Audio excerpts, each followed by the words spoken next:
Sejam bem-vindos a mais um vídeo no meu canal, prazer enorme estar aqui com vocês. E hoje vamos falar sobre quem se dá bem, quem se dá mal com a alta do dólar. Não é segredo para ninguém, o dólar está subindo, começou o ano passado, o ano de 2024, abaixo dos R$5, ali nos 4 alto.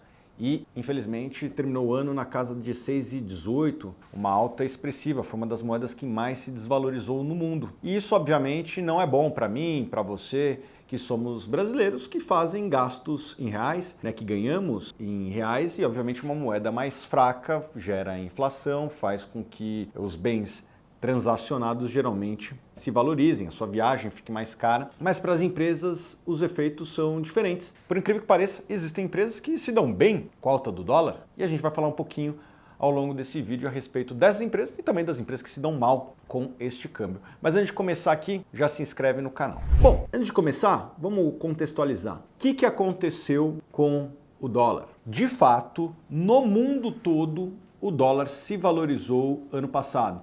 Se você comparar com as principais moedas do mundo, de fato, o dólar se valorizou. Isso é uma realidade. Por outro lado, a moeda brasileira se desvalorizou mais do que as demais moedas. Então, existem fatores globais que impactaram a moeda japonesa, que impactaram as moedas dos nossos vizinhos, que impactou o euro. Isso, de fato, aconteceu, mas também existem fatores locais. Quais são os fatores locais que impactaram? Não é segredo para ninguém. O Brasil hoje tem um déficit grande. As iniciativas que foram propostas ao longo de 2023, que é o arcabouço fiscal, têm gerado uma certa preocupação em todos nós. As pessoas falam, o mercado. O mercado sou eu, é você, é todo mundo aqui. Então, está gerando uma preocupação de que o governo não tem tanta responsabilidade fiscal e que o arcabouço fiscal, de fato, não é tão sólido assim. De fato, o déficit fiscal do Brasil é um dos maiores do mundo. Se você pegar os países que não estão em guerra, o Brasil figura ali como um dos maiores déficits do mundo entre os países que estão em paz. Então, de fato, temos esse problema. E as iniciativas do governo de contenção de gastos não convenceram todo mundo. Aumentar impostos tem se mostrado muito difícil, tem enfrentado uma resistência muito grande na sociedade, então, para equilibrar, tem que cortar gasto. E as iniciativas de corte de gasto não têm gerado muita confiança em todos nós. E por conta disso, o que o investidor faz? Ele fica com medo, ele tira seu dinheiro do Brasil. Não só os brasileiros, os estrangeiros que sacaram muito dinheiro da Bolsa Brasileira ano passado. E com isso chegamos a este cenário atual, um dólar de mais de R$6, que tem efeitos diversos nas mais diversas empresas. Vamos começar pelas empresas que não se beneficiam, que sofrem. Eu diria que quase todas as empresas do mercado interno. Por quê? Boa parte do custo dessas empresas é em dólar.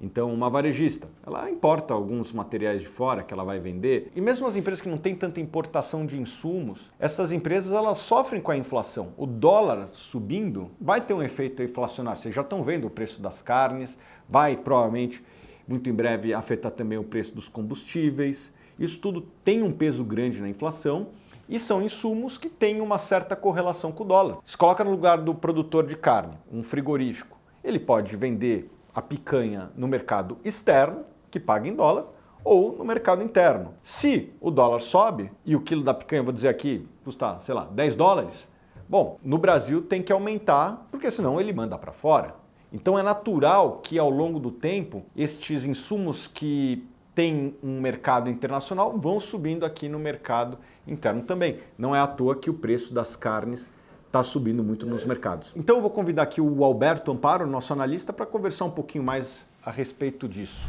Alberto, que tipo de empresa, na sua opinião, sofre com o dólar em alta? Olha, empresas que não têm vantagem competitiva, né? Empresas que não são únicas, né? Comoditizadas, com commodities que não são ligadas ao dólar, por exemplo. Então eu vou dar um exemplo. Pensa se você vende chicletes e o chicletes ele custa R$1 e você vende ele por R$1,10. Se o seu chicletes for ligado ao dólar, né? Pensa assim, você lucrou 10 centavos, né? Então você tem 1,10 no final do ano. Mas se seu estoque no ano seguinte custa 1,10 porque subiu o preço dos chicletes de 1 para 1,10, você não consegue tirar dinheiro desse negócio, né?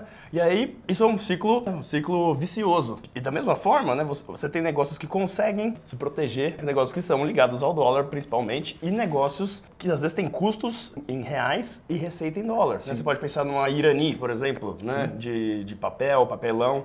Eu estava conversando, por exemplo, com um produtor rural, um dos maiores do Brasil, e ele me falou que parte dos custos dele são em reais. Nas contas deles, 40% dos custos deles são em reais. Os serviços de terceiros, mão de obra, então, às vezes um pouco do combustível, 40% do custo dele é em real, só que 100% da receita dele é em dólar.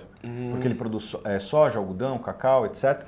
Então, o preço desses insumos subiu e com isso o custo dele não subiu na mesma proporção, porque 40% é em real. Nas contas dele, a margem que era de 18 passa para 26. O dólar ele estava trabalhando com 5,20, a 6,26 acontece essa expansão de margem. Eu dei um exemplo, mas existem vários outros exemplos de empresas que são assim. A Vale, tudo mais constante, se o preço do minério ficar estável, ela tem uma parte dos custos, algo entre 20% a 30%, que são em reais. Mãos de obra, serviços de terceiros, alguns outros custos que são em reais, as despesas de salário de diretores, de vários outros custos ali da empresa são em reais. Então, quando o dólar sobe, se o preço do minério de ferro não cair, a receita dela aumenta em reais e o custo não aumenta na proporção. Então, a margem dá uma aumentadinha. Então, basicamente, essas empresas que têm receita em dólar e custos em reais se dão muito bem.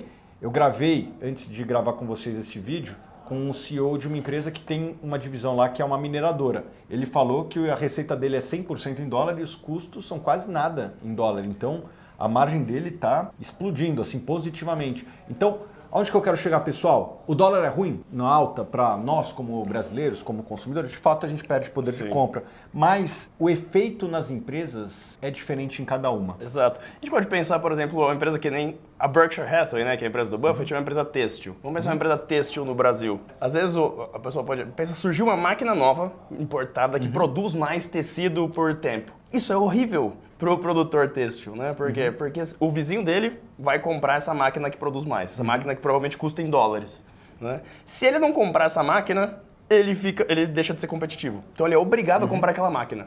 E ele não vai ganhar nada mais por ter comprado aquela máquina. Ele só vai continuar no jogo. E se ele vende em reais, né? Pensa que ele é obrigado a comprar maquinário em dólar e ele está vendendo em reais, né? E um negócio, um investimento que não te traz crescimento. E se ele repassar esse custo para preço, a mercadoria dele aumenta de preço e pode ser que ele perca clientes, né? Sim, sem dúvida. E muitas vezes, e aí acaba que o lucro do ano passado, o acionista não vê a cor. Então existem muitos negócios, pessoal, que eles lucram, mas que eles não conseguem gerar caixa para devolver para o acionista, né? Que nem uma companhia aérea, coisas assim ao longo da história. Vamos gravar a respeito disso um dia. Vamos sim. Então é isso, Alberto. Muito obrigado pela sua querida presença. Tem que vir mais aqui no meu canal. Espero que vocês tenham gostado do nosso vídeo. E bota aqui nos comentários sobre qual assunto você gostaria que eu tratasse nos próximos vídeos.